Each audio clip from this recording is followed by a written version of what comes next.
like to talk to you about today is some of the findings of my research after doing research among students, Ladakhi students in Delhi, Jammu and Chandigarh, also in Ladakh. I was doing research for 6 months in Delhi last year and I came back again this year in February. I've been here for 3 months. And last year I went to Chandigarh and Jammu for a short time, and this year I went to Chandigarh again. What I expected before I came was that there were maybe around 40-50 Ladakhi students in Delhi.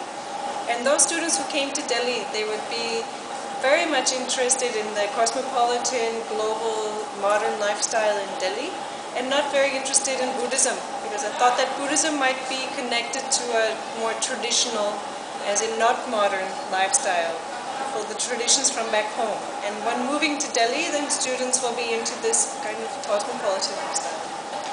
But when I came to Delhi, I realized that there's more than 50 students here. There's much more. There's maybe around, the figures people say, around 500 to 700 students in Delhi.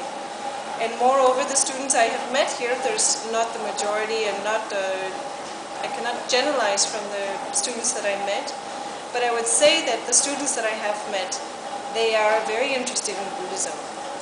And this troubled me, or made me confused actually, because I thought, why are they so interested in Buddhism? It didn't make sense to me. And after thinking about it for a while, I realized that because students are away from home, and because students are in this big city, Delhi, amongst other students, they meet students who ask them, their classmates, they say, are you Buddhist? And Ladakhi students who are Buddhist, there's Muslims of course, the ones who are Buddhist, they say, yes, I'm Buddhist. And their classmates will then ask, well, what is Buddhism? And then, only then, are students first forced to stop and think, what is Buddhism? And then this kind of questioning and this idea about, yes, I'm Buddhist, but what does that mean, drives students to learn more about Buddhism, to be able to become more curious about one's own religious background, or cultural or traditional background.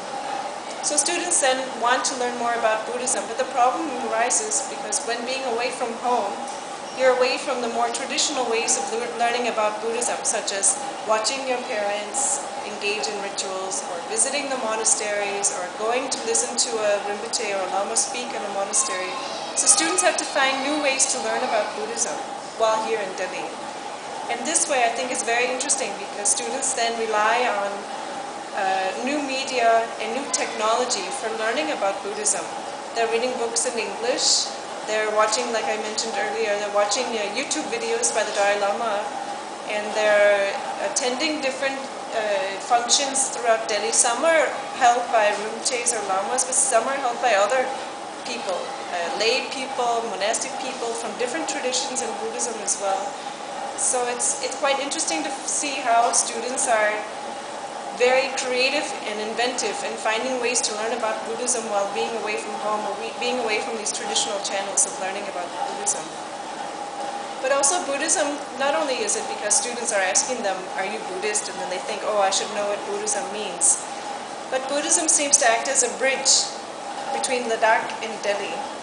It's a connecting force. So while being away from home, being away from your parents and from your home place, Buddhism is that bridge. And not only is it a bridge that's connecting it back home, but it's also a bridge which connects you to the global world. Since when leaving Ladakh, or even in Ladakh itself, you can witness people from all over the world who are becoming interested in Buddhism, traveling to Ladakh to go to the Mahabodhi Center to learn about meditation, or to engage in visiting monasteries and doing some kind of pilgrimage. And you see that actually it's not just my local cultural tradition, but it's a global phenomenon that's growing, and people from all over the world, especially Western people, are becoming more and more interested in learning about Buddhism. So students, when leaving Ladakh, especially those who leave Ladakh, actually I find that they are the ones who are most engaged in learning about Buddhism, about fully understanding what Buddhism is, including learning about Buddhist philosophy. And this is interesting because learning about Buddhist philosophy is not a traditional practice. Usually the Buddhist philosophy is learned by the monks, but not by the lay people. But students, they're reading books by Nagarjuna and Chandrakirti and Chandrakshita, and all of these very, very learned Buddhist philosophers, they're also reading this. And this is because of the English language. It's becoming more accessible to read these books about Buddhist philosophy. And And then students there, again, they're returning home and they're sharing their knowledge with their parents. So rather than this traditional way of learning about Buddhism from one generation to the next, what's happening is that Buddhism is being also passed down from one generation to the next and learning about how to do the rituals and how to visit a monastery. But then the younger generation is going home and telling their parents about what the Dalai Lama said at the teaching in Bodh Gaya or at the talk at Delhi University, or bringing DVDs home with the Dalai Lama, or even sharing their news and knowledge about the Buddhist philosophy that they've read. So in this way, the Buddhist youth who leave Ladakh are actually the barriers of culture, the culture of Ladakh, because not only is it Buddhism, but also about culture. Students who leave Ladakh, like this platform here, they're concerned about what about the future of Ladakh? What about the future of our culture and our tradition? We must do something.